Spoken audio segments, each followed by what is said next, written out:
Warren Buffett ये दुनिया के 6 सबसे अमीर इंसान है फिलहाल। इनका नेटवर्थ है $96 बिलियन।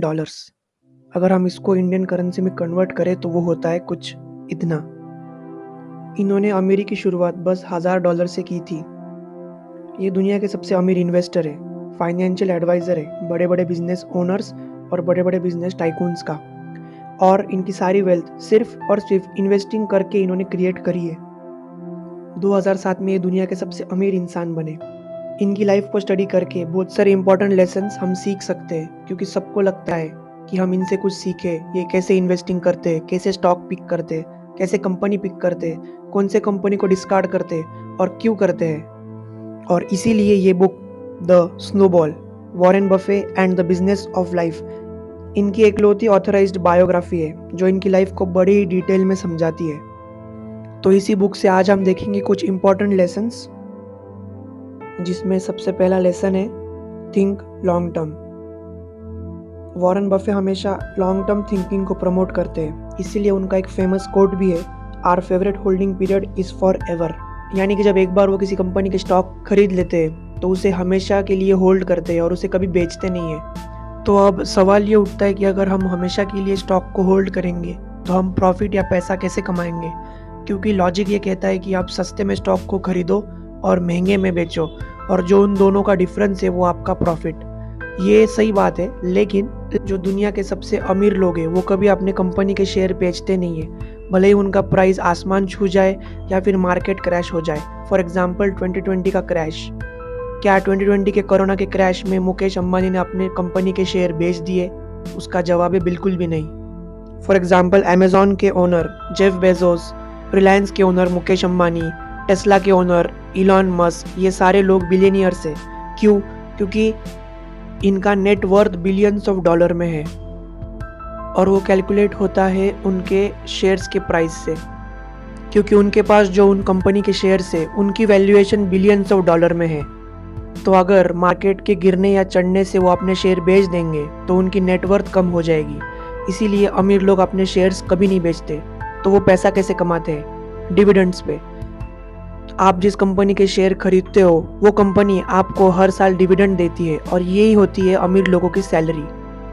वॉरेन बफे का सिंपल लॉजिक ये है कि आप कंपनी में तभी इन्वेस्ट करो जब आपको उसमें इतना पोटेंशियल दिखता है कि वो फ्यूचर में जाके अपना बिजनेस और अपना मार्केट शेयर ग्रो करेगी, क्योंकि अगर ऐसा होता है तभी आपको हर साल डिविडेंड मिलेगा और आपकी नेटवर्थ बढ़ते जाएगी। और यही होती है अमीर लोगों की सैलरी, जो कि है डिविडेंड।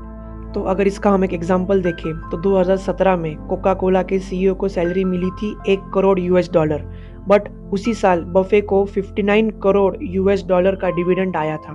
लेकिन अगर बफेट कोका कोला के शेयर्स बेच देते तो क्या उनको उतना डिविडेंड आता? बिल्कुल भी नहीं। इसीलिए वो कहते हैं कि think long term and invest for ever. अब गौर करने वाली बात यह है दोस्तों कि सीईओ ने तो साल भर काम किया, लेकिन वॉरेन बफेट ने कुछ ना काम करते हुए भी उनको $59 करोड़ मिला। इसे हम कहेंगे ट्रू फाइनेंशियल फ्रीडम।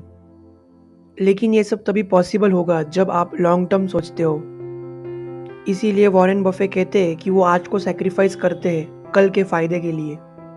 वो स्टॉक पिक करने से पहले अच्छी खासी रिसर्च करते हैं, उस कंपनी का बिजनेस समझते हैं, उस कंपनी की फाइनेंशियल स्टेटमेंट और बैलेंस शीट भी पढ़ते हैं, और सबसे खास चीज़ जो वो देखते हैं कि क्या उस कंपनी के पास बिजनेस मोट है या नहीं।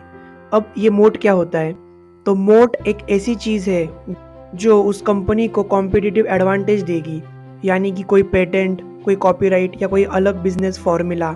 मोट एक बहुत ही इंटरेस्टिंग कंसेप्ट है। इसको हम ऐसे समझते हैं कि जैसे फॉर एग्जांपल किसी कंपनी के पास किसी चीज़ का कॉपीराइट है, किसी प्रोसेस का कॉपीराइट है, या फिर किसी प्रोडक्ट का कॉपीराइट है या पेटेंट है, तो सिर्फ वही कंपनी उसे यूज़ कर सकती है और प्रॉफिट कमाएगी एज कम्पेयर टू उस कंपनी के मार्केट में जो कॉम्पिटिटर है उनसे।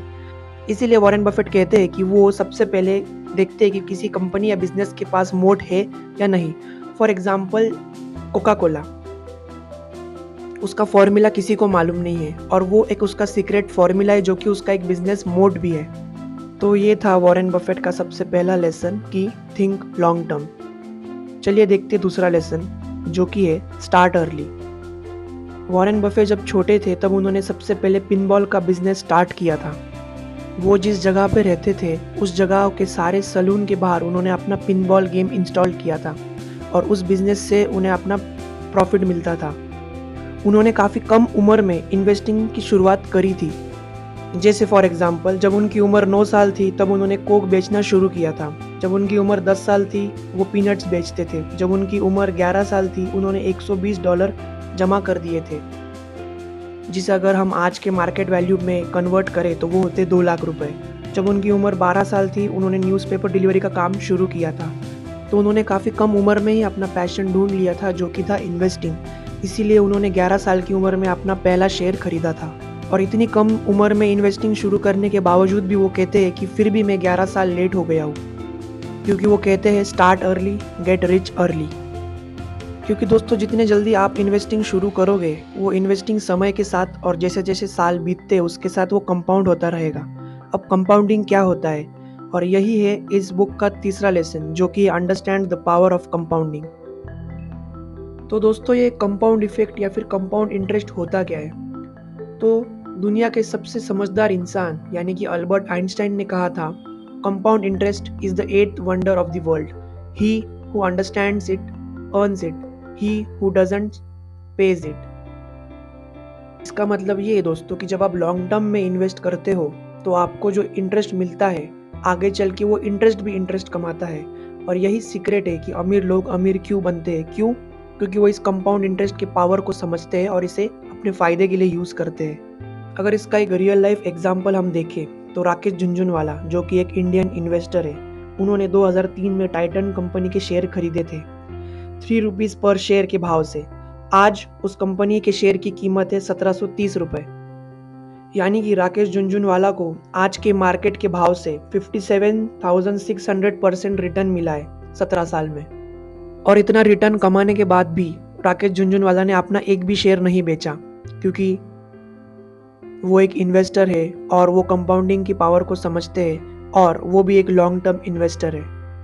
और पावर ऑफ कंपाउंडिंग को समझाने के लिए किसी दिन मैं एक बेहतरीन वीडियो बनाऊंगा। तो ये थे कुछ important lessons the snowball, Warren Buffett and the business of life book से। अगर आपको वीडियो अच्छा लगा है तो आप इसे लाइक शेयर कर सकते हो और चैनल को सब्सक्राइब कर लेना ताकि ऐसे इंपॉर्टेंट वीडियोस आपको मिलते रहे। मिलते हैं अगले वीडियो में।